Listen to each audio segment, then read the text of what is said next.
USAID এর গুদামে নষ্ট হচ্ছে লাখ লাখ মানুষের খাবার। ডোনাল্ড ট্রাম্পের নির্বাহী আদেশে সীমিত হয়ে গেছে মার্কিন সংস্থাটির সহায়তা কর্মসূচি। অনেক দেশেই বন্ধ কার্যক্রম। যথেষ্ট মজুদ থাকলেও গাজা, সুদান, মালির মতো দুর্ভিক্ষপীড়িত অঞ্চলে দেয়া হচ্ছে না ত্রাণ।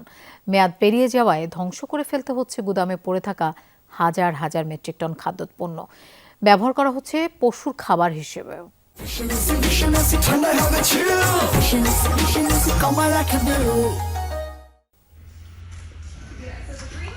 ৩৫ লাখ মানুষের এক মাসের খাবারের যোগান রয়েছে এখানে। হিসেব করলে গাজার সব বাসিন্দার ১.৫ মাসের উপযোগী খাবার।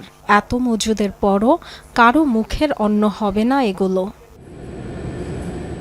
গত জানুয়ারিতে দায়িত্ব নেয়ার পরপরই ডোনাল্ড ট্রাম্প প্রশাসন বিশ্বজুড়ে সহায়তা কর্মসূচি সীমিত করার সিদ্ধান্ত নেন। ছাঁটাই করা হয় ইউএসএআইডির বেশিরভাগ কর্মীকে। বন্ধ হয়ে যায় বিভিন্ন দেশের ত্রাণ কার্যক্রম। এরই জেরে ইউএসএআইডির গুদামগুলোতে পড়ে রয়েছে বিপুল খাদ্যপণ্য। মেয়াদ শেষ হওয়ায় অনেক পণ্য পুড়িয়ে কিংবা অন্য উপায়ে ধ্বংসও করা হয়েছে।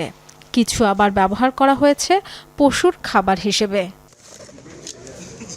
ইউএসএআইডির ব্যুরো ফর হিউম্যানিটেরিয়ান অ্যাসিস্ট্যান্সের পরিচালনায় 4টি ওয়্যারহাউস রয়েছে জিবুতি, দক্ষিণ আফ্রিকা, সংযুক্ত আরব আমিরাত ও যুক্তরাষ্ট্রের হিউস্টনে।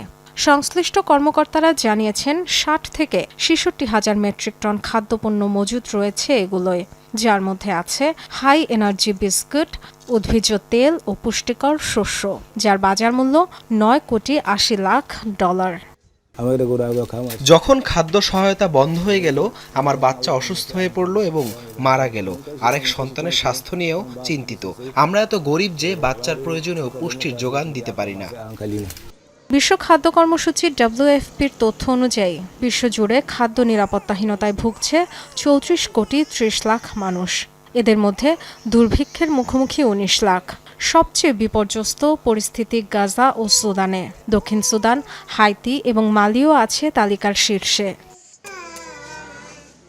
সংঘাত আর জলবায়ু পরিবর্তনে যখন বিশ্বজুড়ে ক্ষুধার্ত মানুষের সংখ্যা বাড়ছে, তখন ডোনাল্ড ট্রাম্পের সহায়তা কাটছাঁটের সিদ্ধান্ত বহু মানুষকে ঠেলে দিচ্ছে দুর্ভিক্ষের দিকে। বিপাকে ইউএসএআইডির তহবিলের উপর নির্ভরশীল আরও অনেক প্রতিষ্ঠান। ইউএসএইডের অনুদান বন্ধ হওয়ায় শিশু মৃত্যু, হ্রাসসহ জীবন বাঁচানোর পুরো প্রক্রিয়া আটকে গেল। কিছু দাতার দেয়া অনুদানে কোনো রকমে কার্যক্রম চলছে, তবে সে অর্থ শেষ হলে কিভাবে চলবে? গত বছর $৬১ বিলিয়ন ত্রাণ বিতরণ করেছিল বিশ্বের সবচেয়ে বড় বৈদেশিক সহায়তাকারী সংস্থা ইউএসএআইডি। ডরথি থস্টিন, যমুনা নিউজ।